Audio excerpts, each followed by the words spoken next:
There will be a Q&A session at the end of this discussion. If you would like to participate, you can let the host know by either raising your hand or sending a message to the host via the chat window. Please note that only questions sent to the host will be passed on to the panelists. I will now this opportunity to welcome our distinguished guest, Mr. Oscar Oyema, the Chief Executive Officer of the Nigerian Stock Exchange. Like you know, it doesn't need any introduction. Some people have even called him the Messiah for the Nigerian capital market. But while we're here, he's here to share his ideas on ways in which the Nigerian Stock Exchange plans to accelerate listing on the exchange. So I'll hand over the microphone to him. Thank you very much, Chibundu. Let me start by thanking BGL Plc for inviting me to participate in the BGL Interactive Forum. My presentation today is on accelerating listings on the Nigerian Stock Exchange. I'll take you through the outline of the presentation. We will talk about the vision for the Nigerian Stock Exchange, positioning for the future, our current position as an exchange, and the initiatives we're putting in place to accelerate listings, and then we'll have a concluding session. The vision for the Nigerian Stock Exchange is to be the leading stock exchange in the African region for capital formation, driven by transparency, innovation, efficiency, and liquidity. In other words, we want to be the gateway to African markets. We have embarked on certain initiatives to position ourselves for the future. The very first thing, as you know, technology is a driver for innovation. So we are embarking on improving all of our processes so that we can introduce 21st century technology strategies. We're also looking to enhance our business development efforts by introducing a listings, sales, and retention area, product management group, and geographical distribution through our branch network. In order to make sure that we have investor confidence in our market, we are enhancing our regulatory programs. So strong regulation with supporting regulatory programs is key to our transformation program.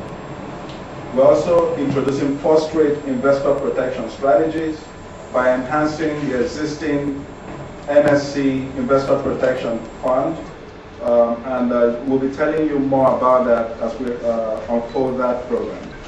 We've embarked on very ambitious market structure changes. This year, we're going to be introducing our market-making program, our guidelines with regards to securities lending and rules on short selling, corporate buyback, so company buyback. We'll be also changing listings standards by introducing new quantitative listing standards. These are things that we're doing to position listings effort for the future. But let us start from where we are today. The current position is that we have about 247 securities listed on the market today. They're broken out as 200 companies, including 12 companies in our ASEM market, that is our alternative securities market, 25 federal government bonds, 9 state government bonds, most of them are infrastructure bonds, 10 corporate bonds, and 3 preference stocks. If you add the various market capitalizations, that brings our market capitalization as of today to $63.4 billion. So what are the initiatives we're undertaking in order to drive additional listings to the exchange? The first thing is to change our listings requirements, especially the quantitative listing standards. to allow us to be more flexible while maintaining our high standards, and also to allow us to be competitive in attracting companies to list on the stock exchange. I'm sure it's not news to you that many companies, including Nigerian companies, have a choice as to where they list. A number of companies have chosen to list in other jurisdictions. And so we know that as a matter of being competitive and also best practices, that we need to introduce quantitative standards that are comparable to global exchanges around the world, and we're delivering that this year. Another initiative that we have embarked on is to provide value-added services. We believe that in order to ensure that our companies, our quoted companies, realize the value of listing, we need to provide these value-added services: corporate governance services, investor relations services, institutional services, analyst coverage services, and corporate access services. These services we're going to provide in collaboration with global leaders in these areas. So we would be looking to provide a menu of value-added services that our companies, our quoted companies, can choose from to enhance and enrich the listing experience. Another initiative we've embarked on is our market segmentation exercise. This exercise is geared towards consolidating the 33 industry classifications that we have today into 12 sectors on our daily official list. We are targeting a launch date of the first week of November to roll out this initiative, and it is geared towards a better reflection of global standards and international industry classifications such as GEAT, CIS, and NIAC standards. And what it will do is to provide input into investor education efforts regarding portfolio construction, asset allocation, and risk diversification. It will also promote the need for us to focus on certain sectors as we begin to actually understand better how our market capitalization is broken up. It will also facilitate foreign portfolio investments into the country as foreign portfolio managers begin to view industry classifications that they're familiar with in other jurisdictions. Another type of market segmentation that we've embarked on is market classification along market capitalization and along dividend payment policies. We are categorizing companies that are listed on our market into large cap, mid cap, and small cap. Large cap companies will be companies with a market capitalization above $1 billion. And mid cap companies will be companies with market capitalization between $150 million and $1 billion. And the small cap companies will be companies with less than $150 million. The dividend payout policy is divided along income stock and growth stocks. Income stocks will be securities with a dividend payout policy of 50% above earnings, and growth stocks would be less than 50%. Sectorial focus. We've created a listings, sales, and retention department for targeted business development efforts that prioritize key industry segments. As I mentioned earlier on, we're introducing 12 sectors, actually consolidating the 33 industry classifications that we have today into 12. When we did the analysis, we quickly realized that we need to focus on certain industry segments that drive the Nigerian economy. Agriculture accounts for 40% of our gross domestic product and only 0.3% of the market capitalization on the market. Oil and gas accounts for 16% of GDP, but only 4% of market capitalization. And that 4% really focuses on downstream oil and gas. So we don't really have upstream oil and gas listed in the market today. Power and the whole utility area generally accounts for about 8% of GDP and 0% of market capitalization. And then telecom accounts for 4.5% of GDP with over 80 million subscribers in GSM, in cell phone market alone, and only accounts for 0.7% of market capitalization on the exchange. So we believe that these are potential growth areas for the exchange, and we are driving quotation, we are focusing our quotation drives to these 4 segments while we continue to pursue listings in the 8 other categories. Another initiative the exchange has embarked on as a way to accelerate listings on the Nigerian Stock Exchange is the whole area of advocacy. We are advocating for our listed companies in public policy formation.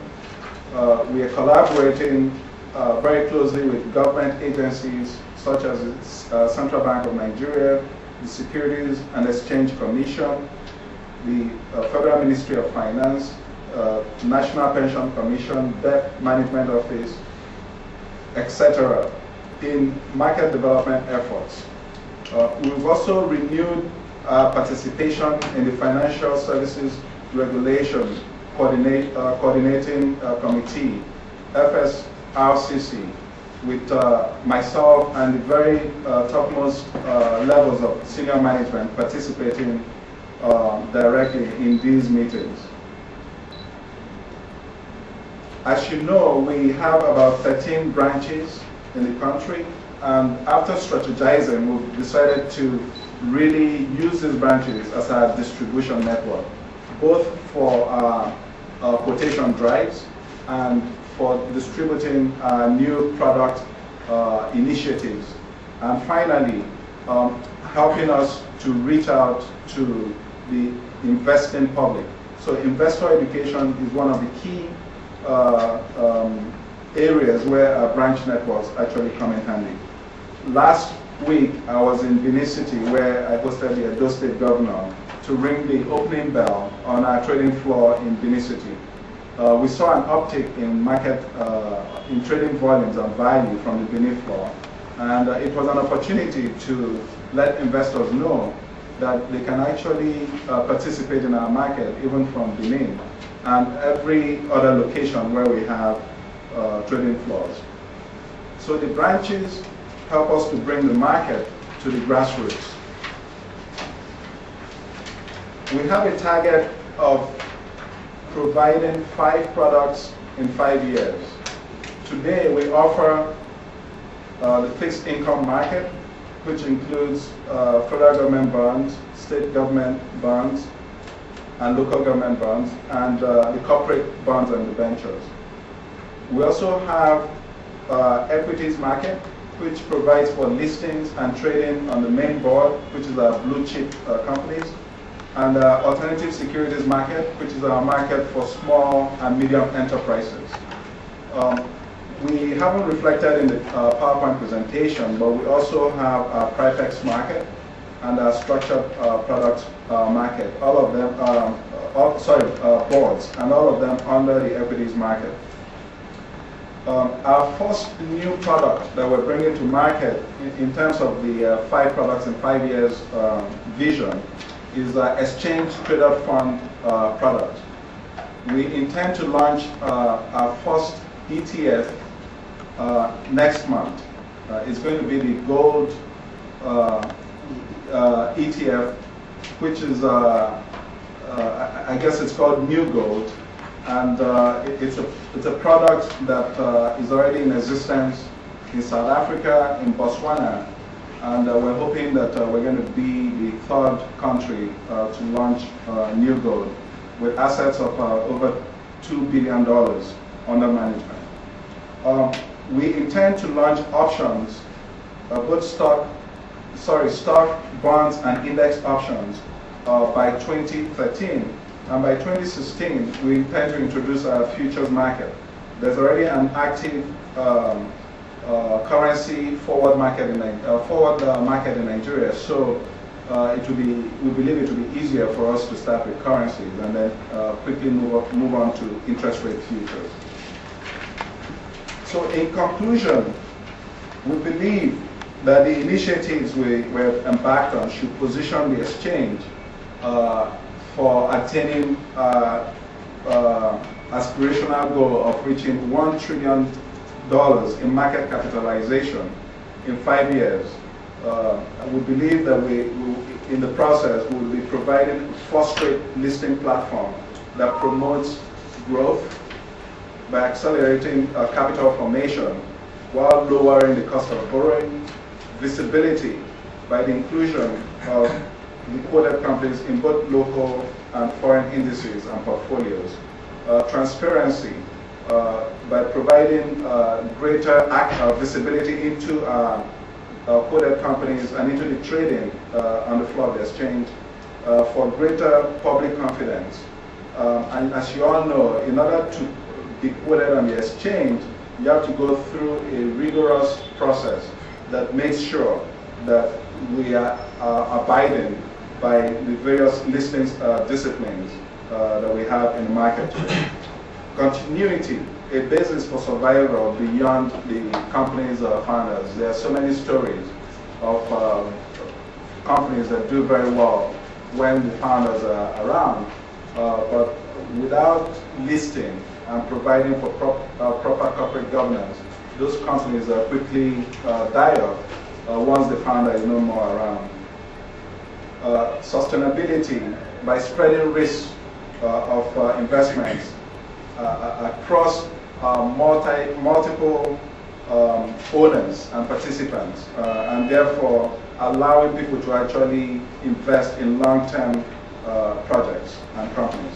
There are many more reasons why we think the initiatives we embarked on are the right things to do, but I think I should stop here and allow other participants to chime in. Right. Thank you very much for a wonderful presentation. For me, I'm quite impressed at the massive jump in which the members of the Nigerian Stock Exchange intend to take the market in the next 5 years, from $63 billion to $1 trillion. I think it's a huge leap. But before I start my own comments, I would like to give the floor to Mr. Victor Obiamoye, the Managing Director of Partnership Investment PLC, for his own take on how we believe we can accelerate this thing. Thank you very much for having me. I think from what Oscar has outlined, you see that it's a huge jump, like you said, but it's not really very difficult. I'll just take you through one very aspect, for instance. Our privatization. Privatization of government entities listed on the exchange will provide the kind of massive jump. One, when you do privatization, investors are very interested in it because they can see the companies working before now and hope that it will work. Everywhere that has been done, whether it's BT or whatever, there's been a very good response to it. In fact, if you look at today, the discussions around the fact that our privatization have been kind of done in a very bad way has come as a result of the fact that they have tried to avoid the markets. The markets will always work very well because no matter how you look at it, even if it was badly priced at the beginning, you are going to end up with the market repricing whatever, no matter how badly it was priced at the beginning. Over time, the market will reprice the security and people will better for it. I think that is one route that we need to really educate the government on and make it compulsory that every government entity to be privatized must find its route through the stock exchange. This is not rocket science. This has been done in so many places.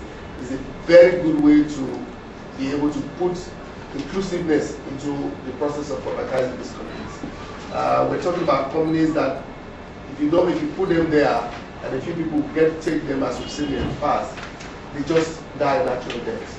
But if you have more people participating in it, I can assure you that the confidence that the market needs will actually come from that.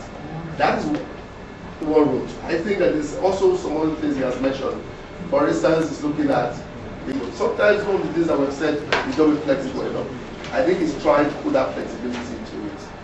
There is no doubt that we need new products, because for years we've all talked about the depth of the market. Again, he has said that we are introducing new products, starting with ETFs. If you look at it, ETFs have been one of the most popular products today, around the world. And we are looking forward to the new listing. It says November, I believe. I think that will be a very good start. However, I also believe that one of the things that needs to be done before we accelerate this process is to also ensure that we carry the market along. We need a lot of education. In fact, for a long time, we've talked about investor education. Even not just investor education, you need to educate those who participate in the market, whether as investors or as operators, because these are new times. We believe that if we do that, all these are things that will accelerate, listings in the market. And the truth is that it's just a question of success regarding success. If we start, like I said, from privatization, that is something that we can do with a low-hanging fruit that we can get today. There's still very many government enterprises that are not being privatized. But because of the way it's been done in the past, there's been a lot of criticism. We need to step in and educate government that this is the best way to do it. Because if you do it this way, you are going to make it inclusive, you are going to make it more transparent, and no matter how badly priced it is at the beginning, the market always finds a way to correct it. So I think those are the things that I would just contribute. I'll listen to you and maybe have a chance to add something to that. Thank you very much. Thank you very much.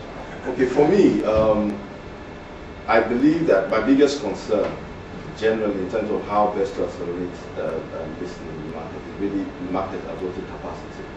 Most especially if we're looking at the jump that we're looking at, because if you take, for example, the size of the pension fund market today, which is roughly about 2 trillion naira, vis-a-vis the kind of jump. Because what it does is that it acts as a litmus test, just to give you an idea of the absorptive capacity of the market. It lets you know the kind of challenges that we'll have in terms of the growth. It's one of the things I would like Oscar to also address. Then the other thing, just to the line what you said, is also capacity building. Because one assumption that is being made is that the current operators, today actually have the technical skill, to be able to take the market in leaps and bounds. For me, I believe that the Nigerian Stock Exchange, just like what you said, have to work with the operators to ensure that the current capacity that we have, is ready for the kind of growth that we're about to see. Because the growth in percentage terms is huge. I haven't done calculations, but it's pretty significant. So for me, in planning on listing, because what we have seen is that if you look at figures for 2011, you find out that we've had limited listing, not because people don't want to list, but because they believe that the absorptive capacity of the market at this point in time is pretty low. So we need to be able to we need to be able to tie the absorptive capacity of the market vis-a-vis the listing, because there's no way, if some guy has had his company unlisted for a long time and you are trying to encourage him to list, if the valuations are not right, he will not list. And for the valuations to be right, the market must have the capacity to absorb the security. Before I will take questions from the crowd, I don't know, Tammy, if you have any contribution on this. Yeah. Yes, I do. Thank you, Mr. Oyema, again. I think I'll start off. I think I'll start off with a couple of questions. I think the observations are quite correct, and I'm sure you will elaborate on some of these things. But I have 2 points. One actually on advocacy. You mentioned that you're going to use several channels for advocacy. What I'd like to know is if you can add a little more color on how you use those channels. There's been a lot of talk about tax breaks and incentives to encourage listing, and other regulation that will sort of push certain sectors that are underrepresented in the market to come to the market to list. The other area is around 5 products in 5 years.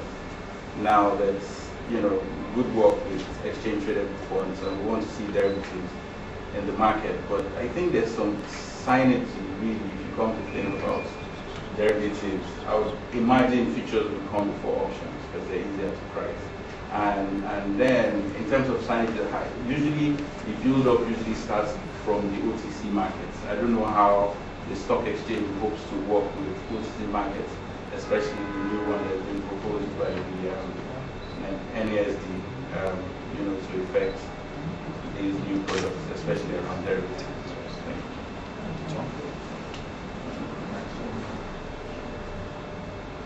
Well, I think I'll just allow you to address those before we take more questions, so that at least you don't lose your train of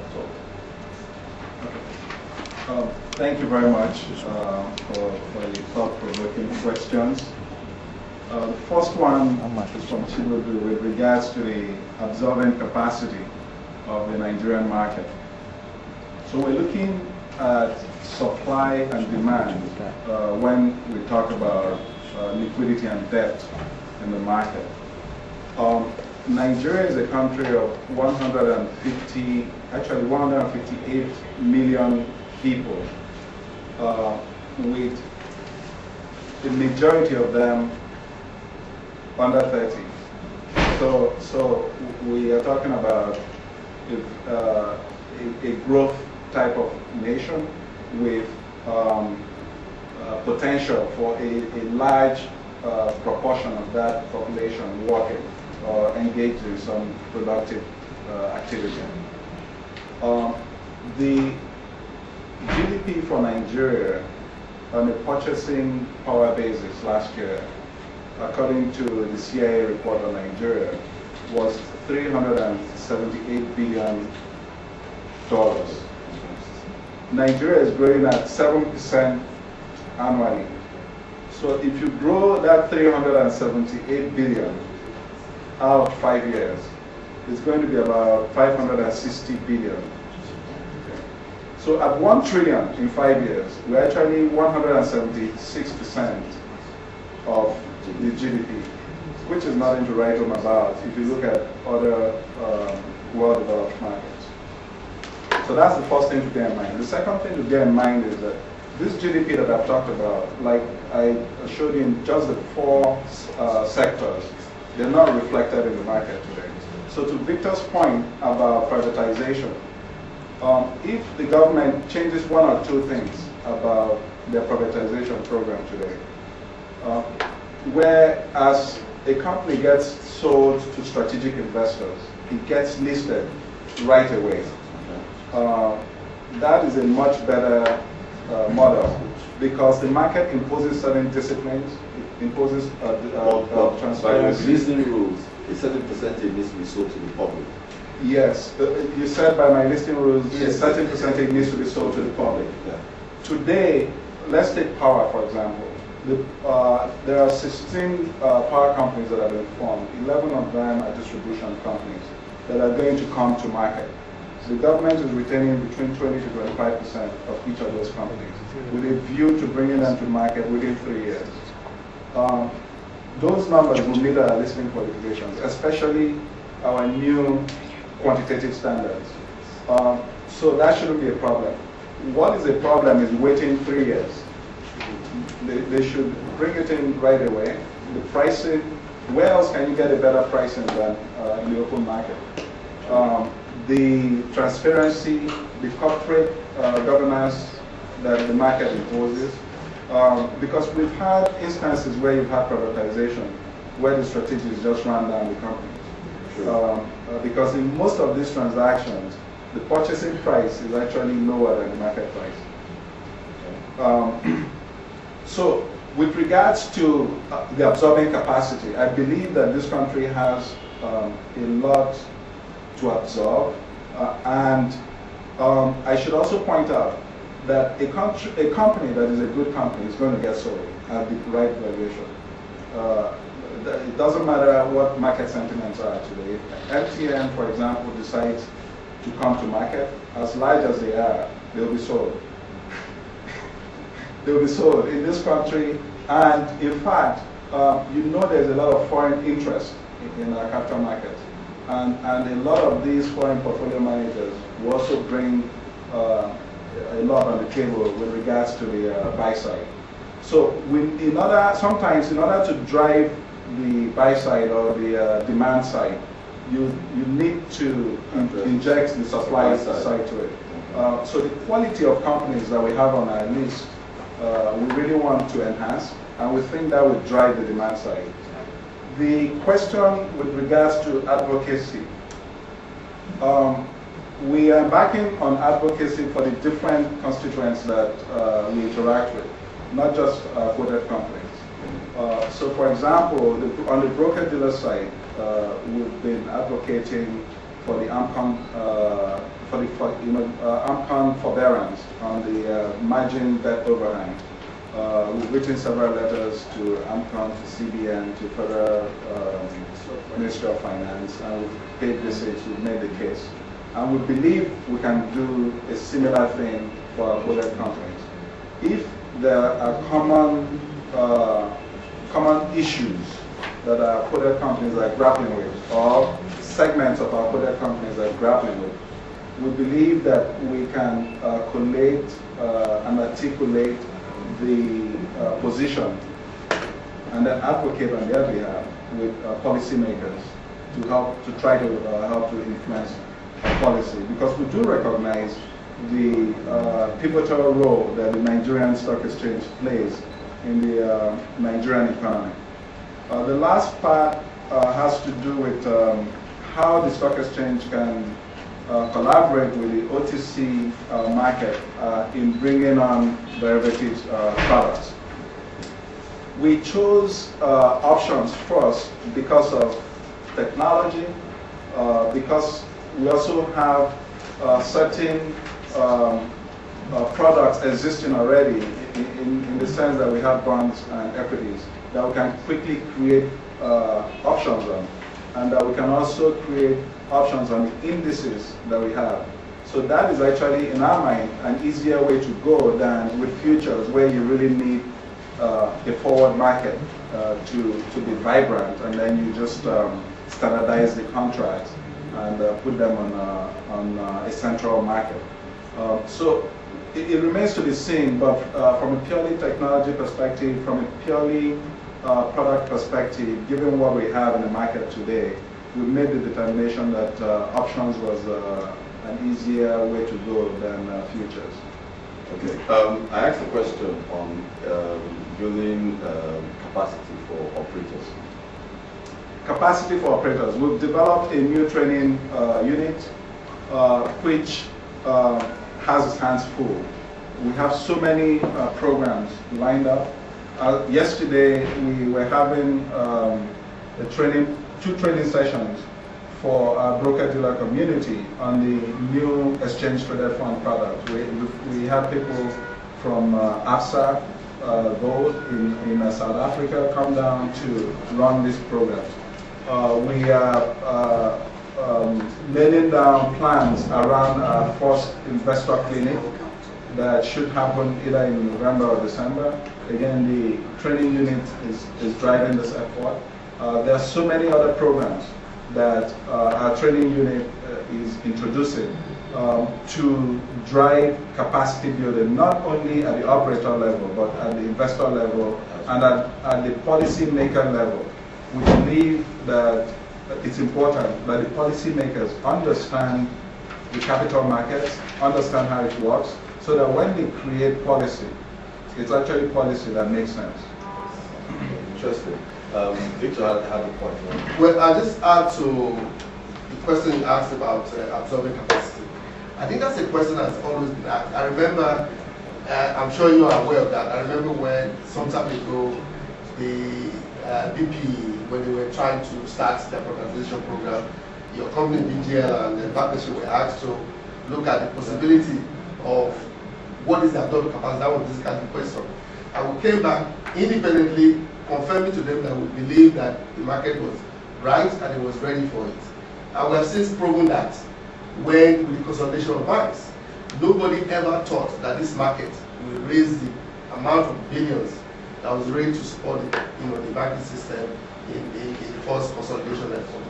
I think we have to be very clear that if you look at what has happened in the past, even with what happened in the private listed market, is enough evidence to show that there's appetite for it there. So the demand is there. And on the other side of the equation is the pension funds. Now, you're talking about the money is just going to keep coming. We have, you and I know that the pension industry only just started about 3 years ago. So it has not even matured. So we have room. So on both sides, both the funding side and the product side, which we must catch up with, because there's actually a crisis now in the pension industry. In fact, that they have money, they have no outlets for their investments. So I think it is the right thing to do. I think that we'll cover this gap when the time comes. Okay? All right, thank you. Well, we have an avalanche of questions online, so I think it's only fair that we allow Antoinette come in and read us some of the questions from out there. Antoinette, can you hear us? Okay. The first question we have here is, as part of the market-making activities, there must be security lending. However, since 2008, when the status of market makers were licensed, we have not seen any regulation on rules to security lending. What plans does the NSE, or do the NSE and the SEC have for security lending? Okay, do you want to take like 3 questions, Antoinette? Excuse me? Maybe an additional 2 questions. Okay then. Yeah. All right. Okay. We have another question here from Ikem Dilim Isia Bona. The question is, our market is said to be 70% foreign dominated. Is NSE doing anything to protect local investors as well as listed companies from foreign investors who create selling panic and exit the market at prices favorable just because they know that capital gains tax is 0? And finally, another question from Adebayo Durodola. How do you intend to convince big firms like MTN, Wanco, Etisalat, Glo, etc. to list their shares on the exchange, considering that they could be better valued than the current OTC pricing, as well as deepen the market? Okay, thank you very much. So those are 3 questions. Okay, thank you. Oscar is smiling. Because he has all the answers. Well, thank you very much for those questions. The first one is with regards to market making, securities lending, and I'll add another one, short selling. The market making program that was introduced by the Securities and Exchange Commission some years ago did not really take off because we don't have market makers making markets today. We looked at it, when I say we, I mean the Nigerian Stock Exchange, and decided to come up with a program that is radically different from the existing market making program. We've since shared this with the SEC and discussed with them, and they agree with our program, and indeed have been very cooperative in moving forward our program. Our program basically allows for any broker-dealer to apply for a market making license, not really a license, but the exchange will appoint market makers. And the exchange will look at certain criteria, which will be making public to everybody shortly, to make those appointments. Market makers will have certain obligations and certain benefits for being market makers. For example, to be a market maker, we require you to hold yourself out as making a two-sided market. Now, the market that you're making, you don't have to be there 100% of the time. depending on the security, you may be required to be there over 90% of the time, and for securities that are very liquid, that don't really need market makers, a smaller proportion of the time. Showing your own size, leaning on the market, whether on the buy side or the sell side, as long as you are the national best bid and offer a minimum amount of time. Those are requirements, and there are several other requirements. And then on the benefit side, if you meet certain volume and value thresholds, you receive certain rebates. You're right, market making goes hand in hand with securities lending. There's been a concerted effort in the industry to work out guidelines and rules around securities lending that will be functional. We've collaborated with the SEC, the CBN, AMCON, the Ashon, and other industry bodies, as well as CSCS, to come up with guidelines around securities lending. And so when we introduce our market making program, it will come with securities lending and short selling. Short selling occurs when you borrow a security and then you sell it in the market, anticipating that prices will fall so that you can buy it back and lock in a profit. It's speculative, but it actually does certain things. It provides for trading activity where there would have been none. So today, you don't have short selling, and so people that have a view on the valuation of a company, a negative view, are not able to act on that view. Securities lending introduces efficiencies into the market, especially for people that have securities that they're not willing to trade. They can generate additional income by lending the securities out. So yes, we agree that all of them go hand in hand, and our program that we're launching this year, by the way, anticipates that all three initiatives will come on board at about the same time. The other question was around 70% foreign dominated market and what we're doing to protect the local investors. I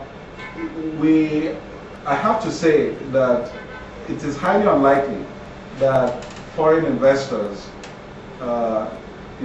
create rumors to create panic and then run out of the market.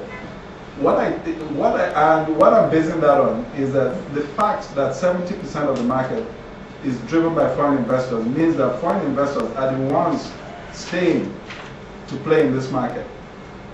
It's a tough environment right now. We would not deny that. And so we continue to go out there to educate local investors and to actually also talk with our local institutional investors, not just retail investors. On the retail investor side, I think it's critical, the idea around portfolio construction, asset allocation, and diversification. I think we did not really understand risk management as retail investors when we all decided to go into banking stocks. So what is the exchange doing? We're coming up with investor clinics where we would have broker dealers come in with their top retail investors and talk to them about portfolio diversification, asset allocation, and work with them to properly structure their portfolios to take into account risk.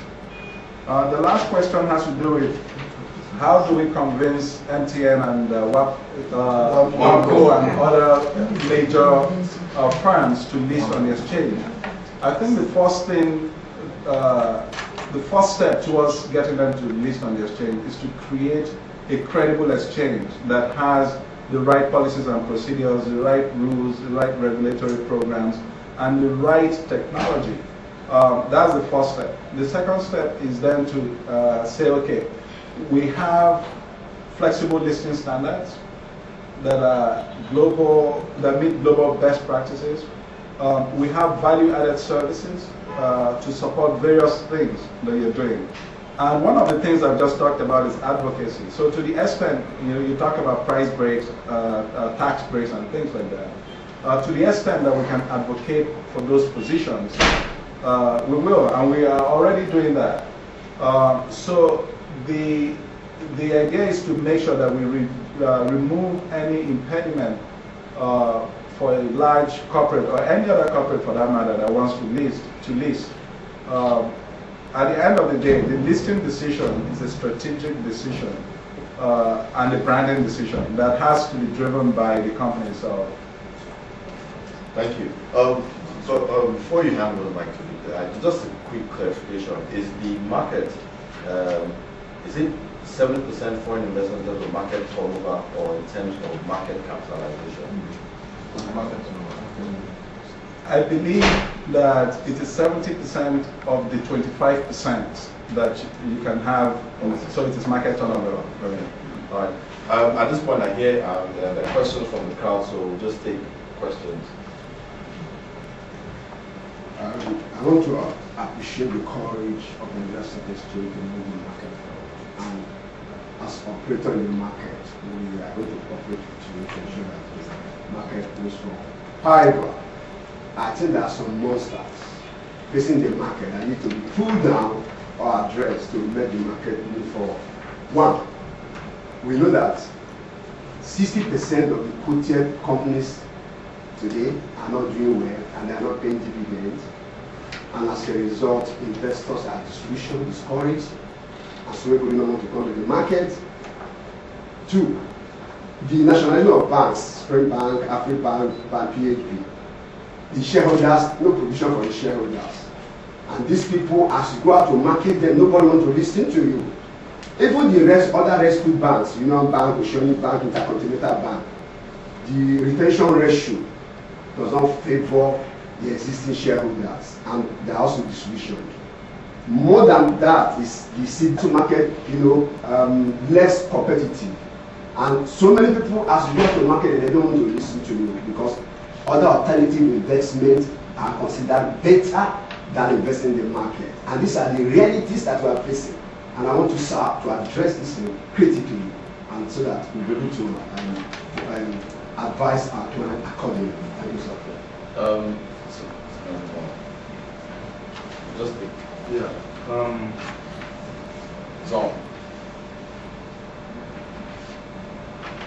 Market makers, they need liquidity providers to function effectively.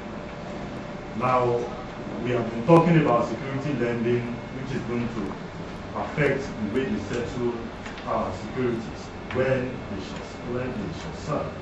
Now, they need liquidity provider if they are buying, if they are acting on the demand side. So the question is, how is the exchange working with CBN? Right now, banks are not lending, and they are not even ready. They don't want to listen to anything in the stock market. So how is the exchange working with CBN to encourage banks to support local dealers in this market making exercise? Thank you. For agriculture, telecoms, petroleum and power, I was wondering if there's any plan to look at real estate, given the fact that the way to go for real estate in many jurisdictions is to unitize products, create unitized products that will serve the market. And with our teeming population, it's a no-brainer to look in the area of real estate.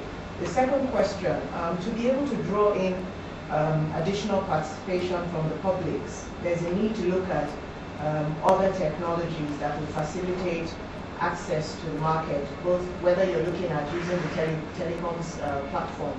What is the level of preparedness of the exchange if they're indeed thinking in this regard? The second question. Basically, I'm talking about mobile money, to leverage those technologies to draw in more participation from the public, particularly as we have over 80 million subscribers, as you put it. Thank you.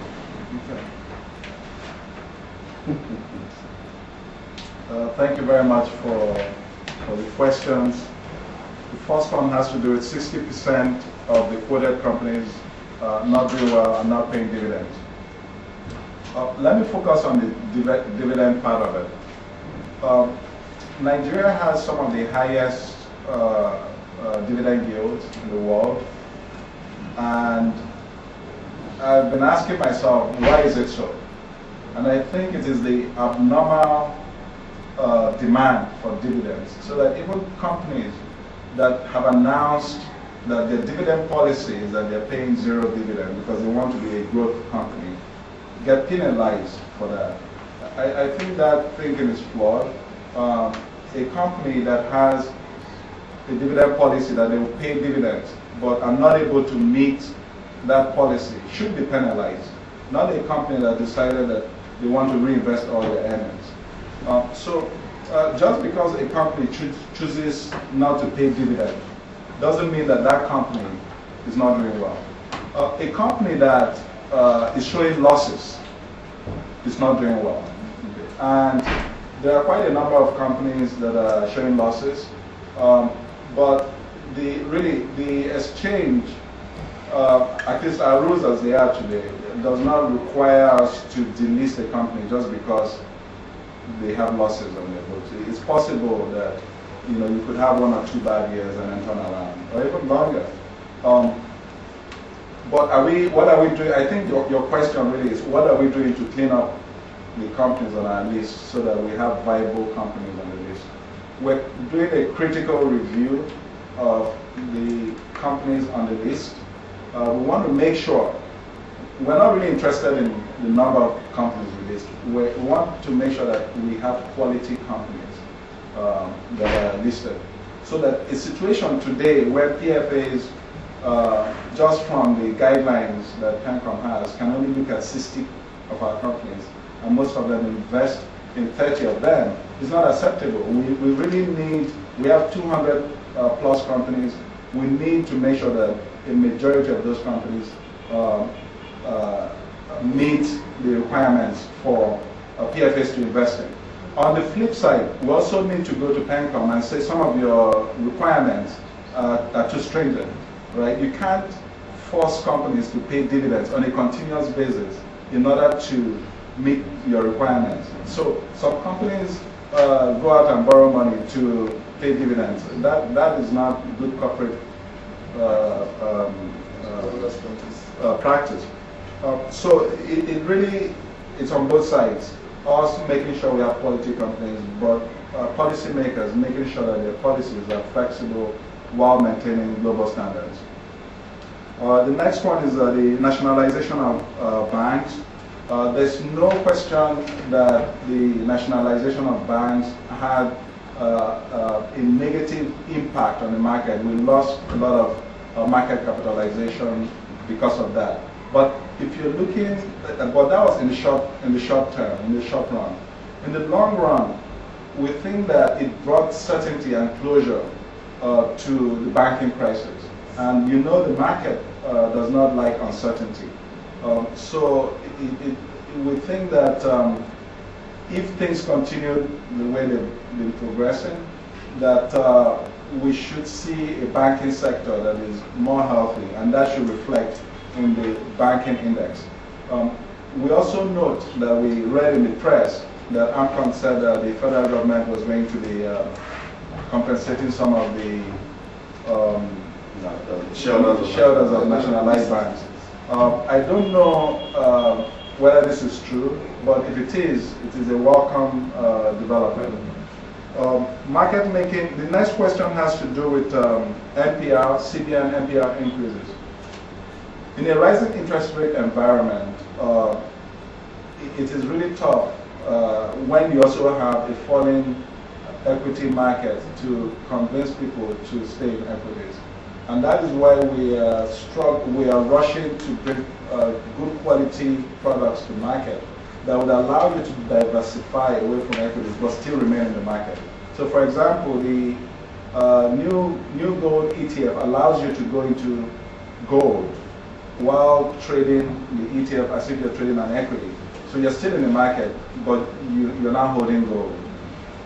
And there are several other products like that that will be coming to market after we launch the first one. So we have no immediate control over what the CBN does with regards to NPR, but at least we can react to it appropriately, and that's what we're doing. With regards to the need for market makers to have liquidity providers, I'm going to answer it in two ways. I thought market makers were liquidity providers. And then the second way I would answer it is, yes, the CBN has prudential guidelines around banks limiting the exposure to broker-dealers in terms of their loan portfolio. Equities, actually. Equities, 10%. Yeah. So we intend to go to the CBN and say, after going through a rigorous process for selecting 10 market makers, can you carve out something for our 10 market makers because they've met some of the criteria? So I think those are the two answers to your question. And then the next one has to do with real estate. What is the exchange doing with regards to providing structures that will allow you to trade real estate on the market? When I said we're focusing on 4 sectors, I also was careful to say that we are going to continue to drive activity in all the other 8 sectors. But these 4 are really egregious. They're very, very clear that we need to do something drastic about them. With regards to real estate, there are 2 things we're doing in this area. The first one is to support the introduction of REITs. I was at the Asset-Backed Securities Conference speaking about that construct. And then the second part of it is the introduction of ETFs. You can introduce ETFs around real estate. And in fact, there are exotic ETFs that are called leveraged ETFs that track real estate, so that the real estate index, if it returns 1%, for example, the ETF goes up 2%, or goes down 3%, because you also have the inverse leverage ETFs. So the beauty of ETFs is you trade them like equities, but it gives you exposure to a lot of securities, including real estate. So it's something that we're looking at, and we'll continue to try to develop. Mobile money. We are excited about what happened with M-Pesa in Kenya, and we are very hopeful that Nigeria would even have a bigger success. That market have products around it now, but it's something that we'll continue to look at, and as it develops, we'll see areas where we can leverage the product to bring new products to the Nigerian market. Okay, sorry, I just wanted to add to her question, because I don't think it's mobile money from the perspective of just mobile money. It's in terms of almost a paperless process for assessing the market. So from that, so what that means in essence is, can I buy and sell and get paid, with little or no documentation? Because we have PIN numbers on cards, we have SIM cards, so how can that be possible? Luckily, I have my executive director for market operations and technology here, Mr. Adebajamo. So I would ask him to answer this one. Thank you very much. The CEO mentioned earlier about our investment in technology and bringing technology to the 21st century capabilities. The first part of that is actually our trading engine and trading platform. And if we just look at technology for technology's sake, we missed it to the game. The game is actually looking at enhancing the customer experience in the Nigerian market. And that enhancement has to come in phases. So the trading engine is, if you like, phase 1, where you have the core capability to actually say, now we can link in a more automated fashion. Yeah, either from operators or participants. Yeah, so that's part 1. Then part 2 of it then starts going to say, you know what, I should be able to trade from anywhere. I should be able to get confirmations through my trading. I should be able to do my clearing and settlements in an automated way. I should be able to reduce my overall cost. So that would then go into your phase 2. Then logically by extension, yeah, if you look at the way access to the internet is developing, certainly in a market like Nigeria, it is clear to see that it's not going to be the PC alone. Yeah, the mobile devices will play an increasing part. So we're not going to ignore that market. Yeah, there are some challenges around that market. There's security, there's all sorts of things there. So we're not going to rush around but it's something we're actively looking at and will actually enhance the services around it as a product. Well, Thank you. let me just add a few things.